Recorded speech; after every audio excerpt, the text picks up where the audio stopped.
I have always believed that family comes first. No matter what happens, you show up for the people who share your blood. That is what I told myself when my sister Harper called me crying, saying she was about to lose everything. Her voice was shaking. She said the bills were piling up, the lights were about to get cut off, and her little girl needed school supplies. So I sent her $5,000 that same night. 1 week later, I was scrolling through Instagram, and my heart just stopped. There was Harper smiling at the camera, holding a brand new Gucci bag at some fancy resort. Before I tell you what happened next, let me know where you are watching from today. Drop your city or country in the comments below. And if you have ever been taken advantage of by someone you trusted, someone you loved, hit that like button right now. Make sure you subscribe and turn on notifications, because the way I handled this situation. Well, let us just say, Harper went from ignoring my texts to calling me 30 times every single morning. You are going to want to stick around for this one. My name is not important, but my story is. I am 32 years old, and I work as a software engineer at a tech company in Seattle. I have been at this job for about 7 years now, and I am proud of what I have built. I paid off my student loans by myself. I saved up for a down payment on my condo by myself. Everything I have I earned through long hours and careful budgeting. Nobody handed me anything. My parents live in Portland, about 3 hours south of me. They are good people, hard-working people, but they have always had a blind spot when it comes to my younger sister Harper. She is 30 years old now, 2 years younger than me, but growing up you would have thought she was the only child in the house. Harper was always the pretty one, the charming one, the one who could bat her eyelashes and get whatever she wanted.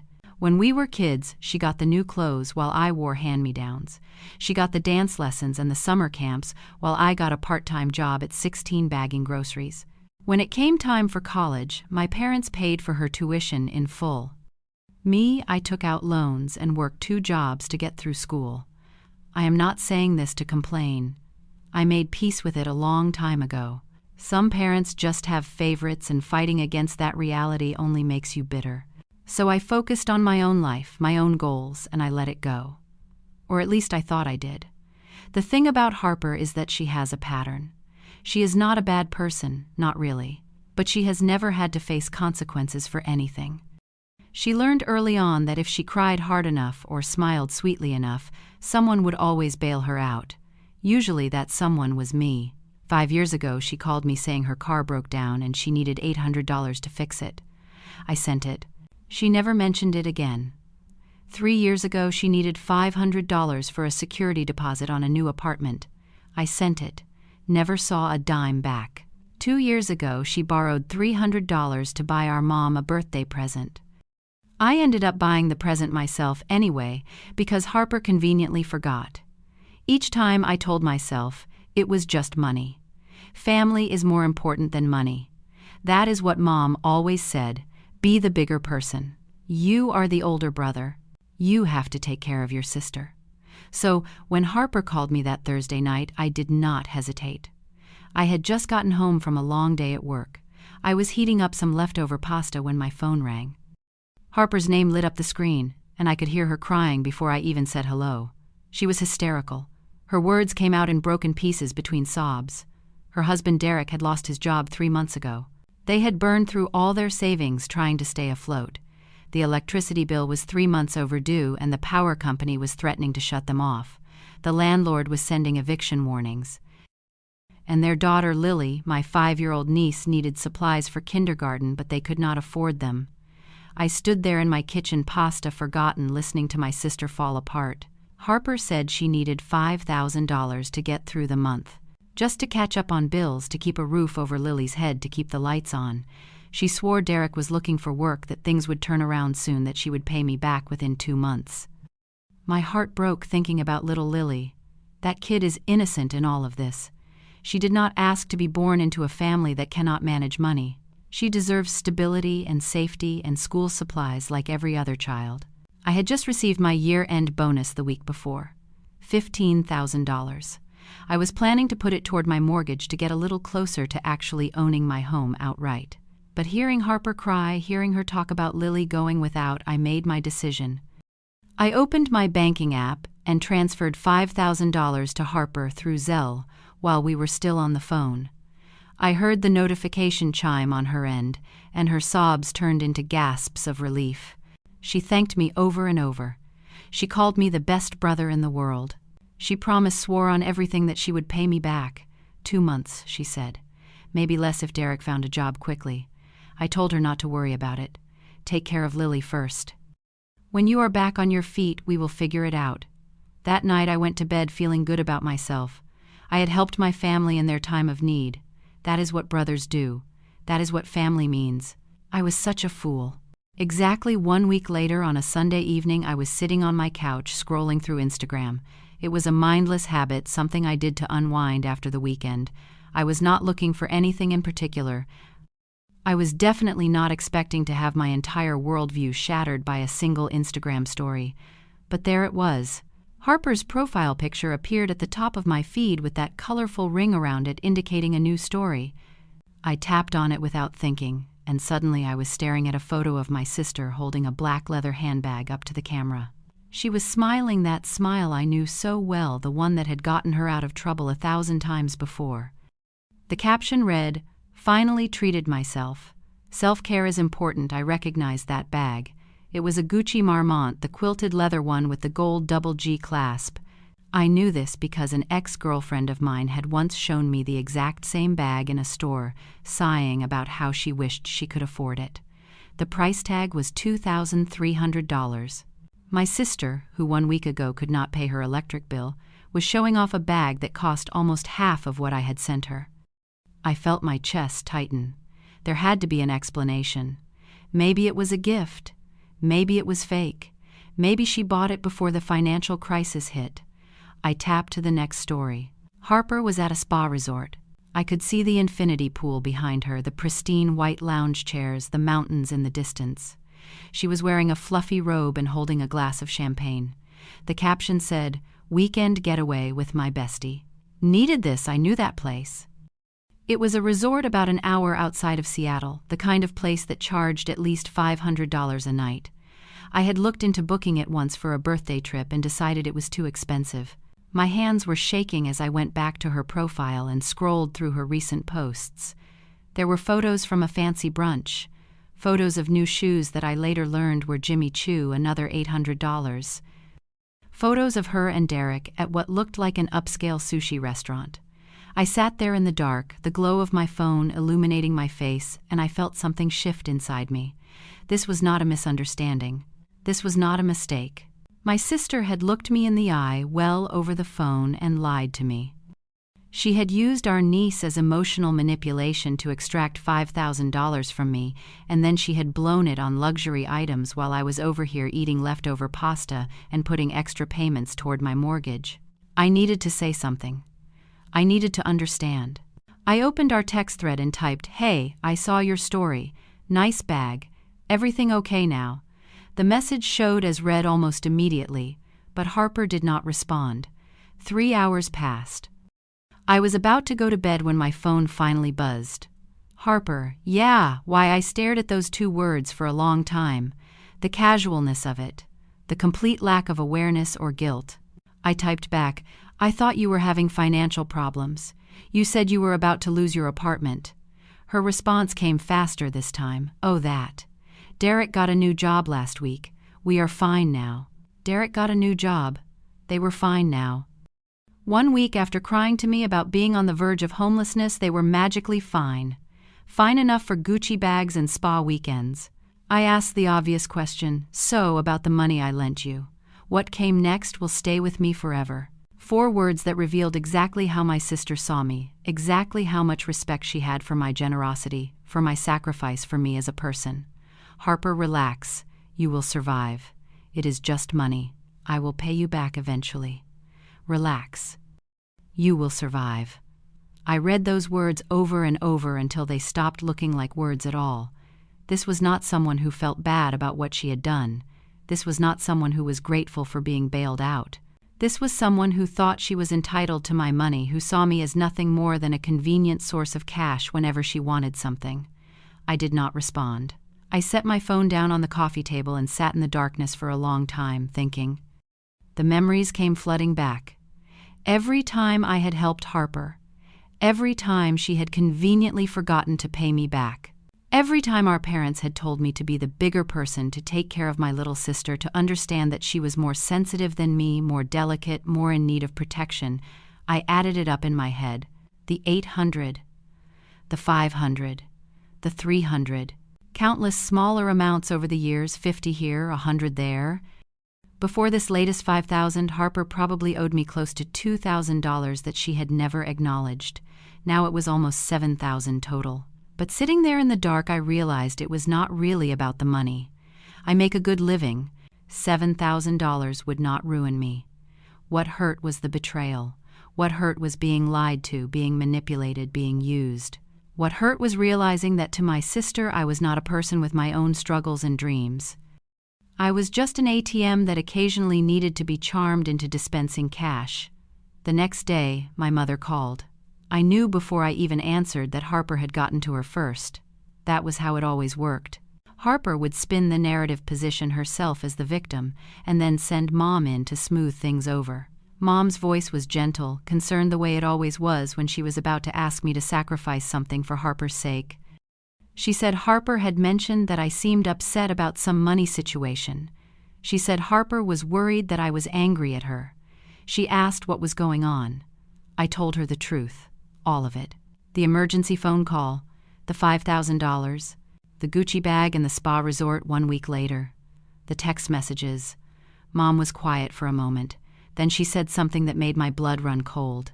She said, "Well, honey, Harper deserves to enjoy herself too. Derek just got a new job, and she has been so stressed. Can you blame her for wanting to celebrate a little?" I could not believe what I was hearing. My mother was defending Harper's decision to blow my money on luxury items after lying about an emergency. I said, "Mom, she lied to me. She made up a story about losing her apartment and Lily not having school supplies. None of it was true." Mom sighed, the sigh I had heard 1,000 times growing up. The sigh that meant I was being difficult, unreasonable, that I needed to just let it go. She said, "You know how Harper exaggerates when she is stressed. She probably was worried about bills at the time. Things just worked out faster than she expected. You are her big brother. You should be happy that she is doing well now, not holding grudges about money." There it was, the same script from childhood. Harper exaggerates, Harper is sensitive, Harper cannot be held to the same standards as everyone else, and I, the big brother, should just accept it.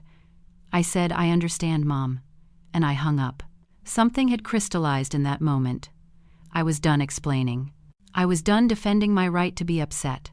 I was done trying to make people understand why being lied to and used hurts, even when the person doing it is family. I was not going to fight. I was not going to yell or make demands or issue ultimatums. I was just going to wait. Over the next few weeks, I watched Harper's Instagram like a hawk, but I did not engage. I just documented. Screenshot after screenshot went into a folder on my phone. There was the omakase dinner at a Japanese restaurant downtown, $150 per person minimum. There were the new designer sunglasses. There was the announcement that she and Derek had booked a trip to Hawaii for the following month.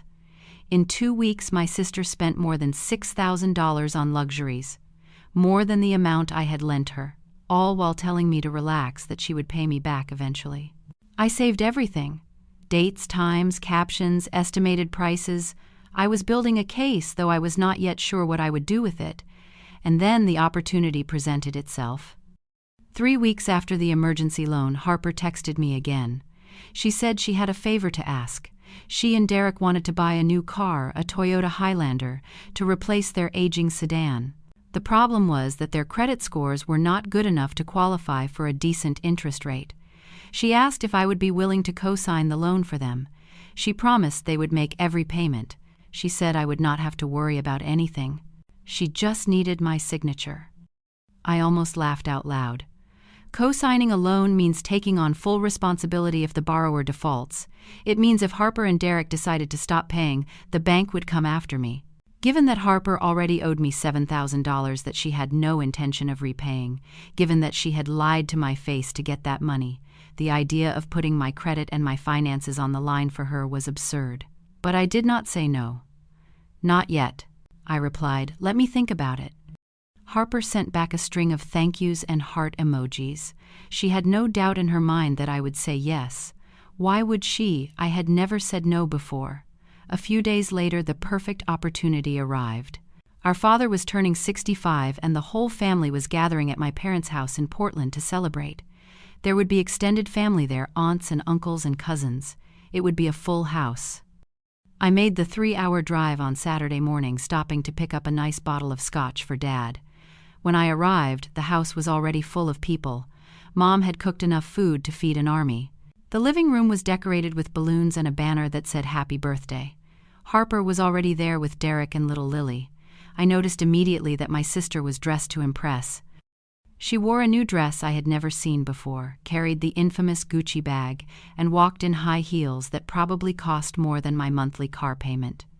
She greeted me with a hug, as if nothing had happened. As if she had not lied to me, used me, and then dismissed me with a text message telling me to relax. I hugged her back. I smiled. I played the part of the loving older brother. The birthday dinner was wonderful. Dad was happy, surrounded by his family telling stories from his younger days. Mom bustled around making sure everyone had enough to eat. Lily ran around the house with her younger cousins, shrieking with joy. After dinner, everyone gathered in the living room for coffee and cake. That was when Harper decided to make her move. She cleared her throat and addressed the room, her voice sweet and humble. She said, "I just want to take a moment to thank everyone for being here. And I want to give a special thank you to my big brother." Everyone turned to look at me. I kept my expression neutral. Harper continued, "This year has been really hard for us financially. Derek lost his job and we were really struggling. But my brother stepped up and helped us when we needed it most. He lent us money to get through a tough time, and I just want everyone to know how grateful I am to have such an amazing brother." She smiled at me with tears glistening in her eyes. The whole room was looking at me with warmth and admiration. A few relatives murmured about how nice that was, how family should stick together. Mom nodded approvingly and said, "That is right. Family helps family. I am so proud of both of my children." I understood exactly what Harper was doing. She was establishing a narrative. She was making herself look like a struggling single mom who had been saved by her generous brother. She was setting the stage for the next time she needed money, making sure everyone in the family saw her as deserving of help. It was a masterful performance. Harper had always been good at this. I set down my coffee cup and said, "Actually, I would like to say something about that." The room got quiet. Harper's smile flickered for just a moment. I said, "Harper called me a few weeks ago crying, saying she was about to be evicted. She said the power was about to be shut off. She said Lily did not have school supplies. She asked me for $5,000 to cover emergency bills, and I sent it to her that same night." I could see Harper's face starting to change. She knew where this was going. I continued. "Exactly 1 week later, I saw something interesting on Instagram. I took out my phone and connected it to my parents' television using AirPlay. The screen flickered, and then Harper's Instagram story appeared on the 65-inch display for everyone to see. There she was, holding the Gucci bag, then the spa resort, then the fancy restaurant, then the designer shoes. I scrolled through screenshot after screenshot, each one dated, each one captioned with Harper's own words about treating herself. I said, "In the 2 weeks after I sent her money for emergency bills, Harper spent over $6,000 on luxury items." The room was completely silent. My aunt had her hand over her mouth. My uncle was staring at Harper with narrowed eyes. My father looked like he had aged 10 years in 30 seconds. I pulled up the text messages next. I read them out loud in a calm, steady voice. I said, "When I asked Harper about the money, she told me, and I am quoting directly here, 'Relax, you will survive. It is just money. I will pay you back eventually.'" Harper's face had gone pale. Derek was staring at the floor, refusing to look at anyone. My father spoke first. His voice was quiet but hard, the voice he used when he was truly angry. He said, "Harper, is this true?" Harper started crying. Real tears this time, not the performative kind. She stammered and stumbled over her words, trying to explain. She said Derek had just gotten a job. She said she had been stressed. She said she deserved to celebrate after such a hard time. But the room was not buying it. The evidence was right there on the screen. The timeline was undeniable. She had lied to get money, and then she had spent that money on herself while dismissing her brother's concerns with contempt. My mother, for once, did not rush to Harper's defense. She just sat there looking at her daughter as if seeing her clearly for the first time. I stood up. I said I did not come here to cause drama at Dad's birthday. I just wanted everyone to know the truth before Harper asks anyone else for money. I turned to Harper and said, "Oh, and about co-signing for that car loan you wanted. The answer is no." Then I walked out of the house, got in my car, and drove back to Seattle. My phone started ringing before I even hit the highway. I did not answer. For the next several weeks, I woke up every morning to a phone full of missed calls and unread messages. Harper called relentlessly. 20 times a day, 30 times a day. The voicemails ranged from tearful apologies to angry accusations. One minute she was begging me to forgive her. The next minute she was calling me cruel for embarrassing her in front of the whole family. Her texts were equally chaotic. She said she was sorry. She said I had humiliated her. She said I had ruined Dad's birthday. She said she could not believe her own brother would do this to her. She asked why I could not just handle things privately. She demanded to know who I thought I was. I did not respond to any of it. Not a single word. I let her messages pile up, unanswered, let her calls go to voicemail, let her wonder and worry and spiral. Something interesting happened in the silence. My mother called me about a week after the birthday incident. I almost did not answer, expecting another lecture about being kind to my sister. But her voice was different this time. Smaller, more uncertain. She said, "I owe you an apology." I did not realize what Harper had been doing. I did not realize how she had been treating you. I waited. She said, "I have been thinking about it a lot, and I think maybe I have not always been fair to you. I always assumed you could handle things because you were so independent. I did not realize I was asking you to carry burdens that were not yours to carry." It was the first time in my 32 years that my mother had acknowledged the imbalance. It was the first time she had seen me as something other than the responsible older child who could always be counted on to sacrifice. I told her I appreciated that. I told her I loved her. I told her Harper and I would have to work things out on our own terms in our own time. Dad texted me a few days later. Just a short message, "Proud of you, son. You did the right thing." Those 6 words meant more to me than I can express. The fallout in the extended family was significant. My aunts and uncles who had witnessed the whole scene stopped viewing Harper as the golden child. When she asked one of my uncles for a loan a few weeks later, he politely declined. Word had spread. The free ride was over. Harper had to cancel her Hawaii trip. She could not afford it without someone else footing the bill. The new car never materialized because no one would co-sign. Derek, apparently deeply embarrassed by the whole situation, started working overtime to try to pay off their actual debts. About 3 months after the birthday confrontation, Harper showed up at my apartment unannounced. I almost did not let her in, but something in her face looked different, tired, humbled, real in a way I had not seen since we were children. She did not make excuses this time. She did not cry or manipulate or try to charm her way out of accountability. She just said she was sorry. She said she had been wrong. She said she had taken me for granted for years, and she finally understood how much she had hurt me. She handed me an envelope. Inside was a check for $2,000. She said it was the first installment. She had sold the Gucci bag and the Jimmy Choo shoes. She said she would pay back everything she owed, even the older debts I had never mentioned. It would take time, but she would do it. I took the check. I said okay.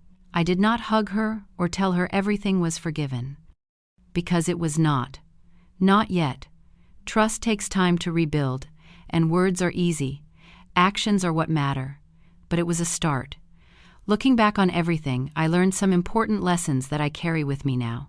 I learned that loving someone does not mean letting them use you. I learned that boundaries are not cruel. They are necessary. I learned that silence can be more powerful than shouting, and that the truth presented calmly and clearly speaks for itself. I learned that being the bigger person does not mean being a doormat. It means having enough self-respect to stand up for yourself, even when the people hurting you are family. I do not hate Harper. I never did. I was just tired of being taken for granted. I was tired of being the ATM with a heartbeat. I was tired of sacrificing while she spent, of struggling while she celebrated, of being told to relax while she lived it up on my dime. Today, Harper and I are slowly rebuilding our relationship. It is different now. She does not ask me for money anymore.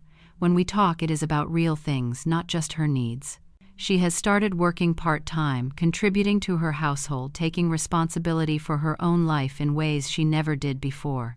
Sometimes the kindest thing you can do for someone is let them face the consequences of their actions. Sometimes the person who needs saving is not them. It is you. Now, I want to hear from you. Have you ever been in a situation where someone you loved took advantage of your generosity? How did you handle it? Drop your story in the comments below. I read every single one, and your experience might help someone else who is going through the same thing. If this story resonated with you, please hit that like button and share it with someone who might need to hear it. Subscribe to the channel if you have not already, and turn on notifications so you never miss a new story. Thank you for listening. Thank you for being here. And remember, sometimes setting boundaries is the most loving thing you can do, not just for others but for yourself. Take care of yourselves out there.